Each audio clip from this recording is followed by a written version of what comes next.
நண்பர்களே பாருங்கள், money plant variety. பச்சை இலையில் நடுசில் வேரிகேட்டட் மாதிரி இருக்குது. இது அங்கங்கே டிசைன் மாதிரி இருக்குது. இது நார்மலான மணி பிளான்ட் மாதிரி. இது அந்த டிசைன் உள்ளது தான். இது ஃபுல்லாக இளம் பச்சையாக இருக்குது. இதில் லீஃப் லைட்டாக வேரிகேஷன் இருக்குது.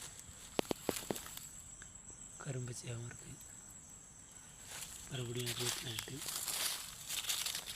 அப்புறம் க்ரீன் லீஃப் வெரைட்டி. இது இல்லை க்ரீன் லீஃப் வரும். இது ஒரு ஒட்டுண்ணி தாவரம் தான். மணி பிளான்ட் நம்ம பொதுவாக ஹேங்கிங் பண்ணுவோம், தரையில் வைப்போம். ஒட்டுண்ணி தாவரமாக நல்லா வளரும். அதாவது இந்த மாமரத்தில் ஒட்டி அதோட சத்தை எடுத்துக்கிட்டு மணி பிளான்ட்டோட பொதுவான இலை அமைப்பை விட பெரிய இலையாக வந்திருக்கு. தண்டுமே மரத்தை ஒட்டி படரும்போதில் பட்டையாக மரத்தை ஒட்டி பெருசாக வந்திருக்கு.